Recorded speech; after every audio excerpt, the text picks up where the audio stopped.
Hello friends, welcome to our channel. ఈరోజు వీడియోలో మనం మాట్లాడుకోబోతుంది ఒక చట్టం గురించి అనమాట. ఆ చట్టం ఏంటంటే పెసా యాక్ట్.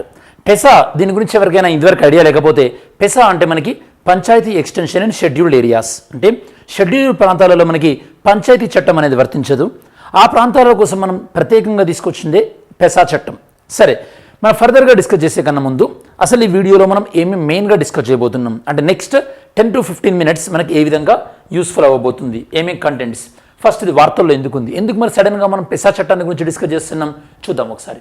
దాని తర్వాత ఈ యొక్క పెసా చట్టాన్ని ఏ సందర్భంలో తీసుకొచ్చినాం, అలానే మనం పెసా చట్టాన్ని షెడ్యూల్డ్ ఏరియాలో ఇంప్లిమెంట్ చేస్తారంటున్నాం కదా.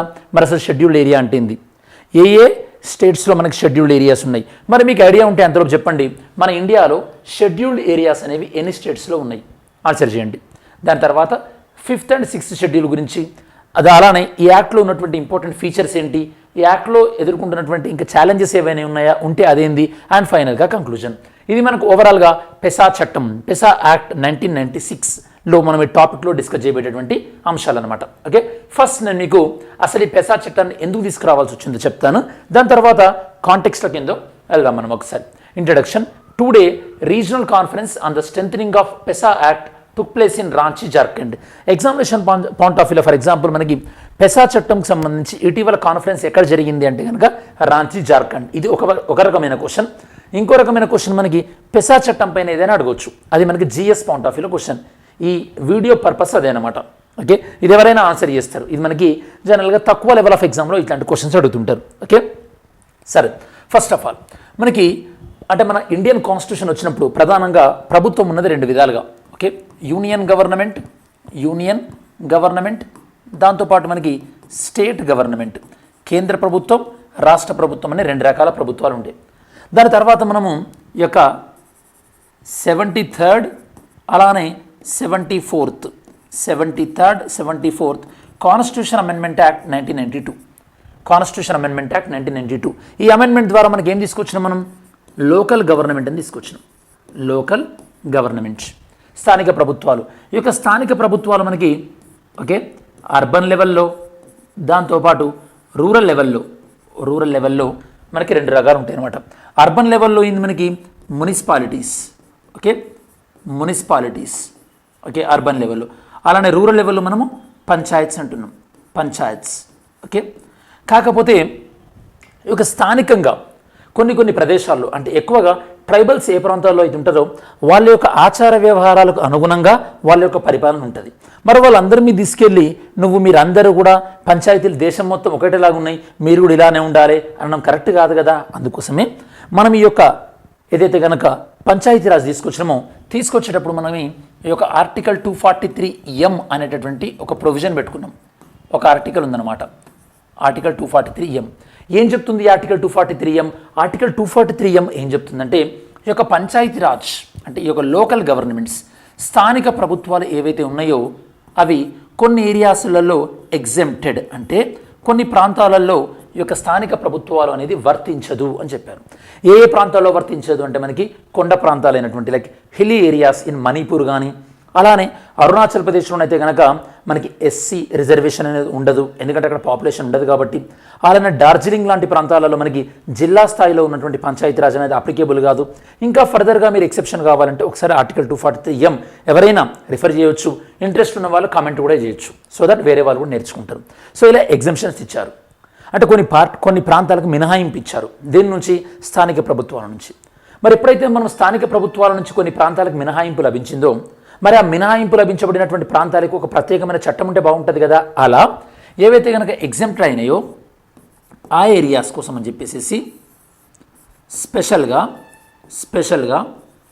పంచాయతీరాజ్ చట్టాన్ని ఇంప్లిమెంట్ చేయడానికి కోసం అని చెప్పేసి మనం తీసుకొచ్చినటువంటి చట్టం ఏంది? PESA, panchayati extension to scheduled areas. అంటే షెడ్యూల్డ్ ప్రాంతాలలో పంచాయతీ ఎక్స్టెన్షన్ చేయడం అనేది PESA, panchayati extension and scheduled areas అంటున్నాం అనమాట.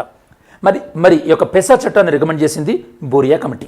ఒకసారి మనం నోట్స్లో భాగంగా పెసా చట్టంలో ఉన్నటువంటి ముఖ్యమైనటువంటి లక్షణాలు ఏందో చూద్దాం. సింపుల్గా మీకు బాగా గుర్తుపెట్టుకోండి, స్థానిక ప్రభుత్వాలు షెడ్యూల్డ్ ఏరియాలో వర్తించకుండా మనం పెసా యాక్ట్ తీసుకొచ్చినటువంటి మీనింగ్ ఏంది? షెడ్యూల్డ్ ప్రాంతాల్లో ఉన్నటువంటి పరిపాలనకు కానీ, షెడ్యూల్డ్ ప్రాంతాల్లో ఉన్నటువంటి హక్కులకు కానీ ఎక్కువ రక్షణ ఇవ్వడానికి కోసమే కదా. సో పెసా యాక్ట్లో ఉన్నటువంటి ఏవైతే యొక్క ఫీచర్స్ ఉంటాయో అవన్నీ కూడా అంతే అనమాట. అవన్నీ కూడా షెడ్యూల్ ప్రాంతాల్లో ఉన్నటువంటి ప్రజలకి ఎక్కువ రక్షణలు ఇవ్వడానికి ఈ చట్టం అనేది ఉంటుంది మనకి, పెసా చట్టం. ఓకే, షెడ్యూల్డ్ ప్రాంతాలు అంటే కనుక పెసా అనేది మనకి మెయిన్గా మనకి షెడ్యూల్ 5 దాంతోపాటు షెడ్యూల్ 6 ఉంటుంది. ప్రధానంగా మనకి షెడ్యూల్ 5కి ఫోకస్ ఉంటుంది అనమాట. షెడ్యూల్ 6 అంటే మళ్ళీ మనకి అస్సాం, మేఘాలయ, త్రిపుర, మిజోరాం ఆ రాష్ట్రాలలో ఆ ట్రైబల్కి సంబంధించినటువంటి స్పెషల్ రైట్స్ ఉంటాయి. షెడ్యూల్ 5 మనకి షెడ్యూల్డ్ ఏరియాల గురించి చెప్తుంది అనమాట. ఆర్టికల్ 244 క్లాస్ 1 షెడ్యూల్డ్ ఏరియాల గురించి. ఓకే, ఈ షెడ్యూల్డ్ ఏరియాలు ఎట్ ద మూమెంట్ మన భారతదేశంలో ప్రస్తుతం మనకి షెడ్యూల్డ్ ఏరియాలు ప్రస్తుతం ఉన్నటువంటి రాష్ట్రాలు ఏంటంటే 10 స్టేట్స్ మనకి షెడ్యూల్డ్ ఏరియాస్ ఉన్నాయన్నమాట. ఓకే, సరే ఫర్దర్గా మనకు ఒకసారి ఇన్ఫర్మేషన్ చూద్దాం. నెక్స్ట్ జాగ్రత్త వినండి. ఈ కాన్ఫరెన్స్ అనేది సెకండ్ కాన్ఫరెన్స్ అనుకున్నాం మనం. ఈ కాన్ఫరెన్స్ ఎవరి ఆధ్వర్యంలో జరుగుతుంది? ఇప్పుడు మినిస్ట్రీ ఆఫ్ పంచాయతీ రాజ్. దేని గురించి అంటే కనుక ఈ యొక్క పెసా చట్టాన్ని చాలా ఎఫెక్టివ్గా ఇంప్లిమెంట్ చేయడం కోసం అని చెప్పేసి ఈ సదస్సు యొక్క ప్రధానమైనటువంటి ఉద్దేశం. అలానే ఈ సదస్సులో ఇంకెవరు పార్టిసిపేట్ అవుతున్నారు? మనకి ప్రభుత్వం యొక్క రిప్రజెంటేటివ్స్, అలానే సివిల్ సొసైటీ ఆర్గనైజేషన్స్, ఓకే, సమాజంలో ఉన్నటువంటి సంస్థలు కానీ లేదా ఎన్జిఓలు కానీ ఎవరైతే కనుక ఈ యొక్క పెసా చట్టం విషయంలో, దాంతోపాటు షెడ్యూల్ ట్రైబ్స్ యొక్క పరిపాలన విషయంలో ఎవరైతే ఎఫర్ట్స్ పెడుతున్నారో వాళ్ళందరూ కూడా ఇందులో జాయిన్ అవుతున్నారు అన్నమాట. నెక్స్ట్ పెసా చట్టం యొక్క బ్యాక్గ్రౌండ్స్ బాగా గుర్తుపెట్టుకోండి. లోకల్ గవర్నమెంట్స్ని మనం తీసుకొచ్చింది 73rd 74th అమెండ్మెంట్. మరి పెసా యాక్ట్ ఎవరి రికమెండేషన్ మేరకి? బూరియా కమిటీ యొక్క రికమెండేషన్ మేరకి. దీనికి చైర్మన్ ఎవరు? దిలీప్ సింగ్ బూరియా. బూరియా కమిటీ ఏం రికమెండ్ చేసింది మనకి?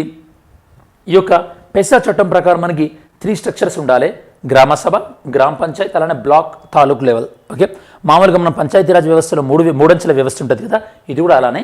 కాకపోతే ఇందులో మనకి గ్రామ సభకి ఎక్కువ అధికారాలు ఉంటాయి అన్నమాట కంపేర్ టు నార్మల్ గ్రామ సభ. ఓకే, షెడ్యూల్డ్ ఏరియాస్ నేను మీకు ఇందాక చెప్పినట్టు ఆర్టికల్ 244 క్లాస్ 1 ప్రకారం మనకు ఒక ప్రాంతాన్ని షెడ్యూల్డ్ ఏరియా అని ప్రకటించడం జరుగుతుంది. ఓకే, షెడ్యూల్డ్ ఏరియాలో ఈవెన్ మనకి 1/70 లాంటి చట్టాలు కూడా ఉంటాయి.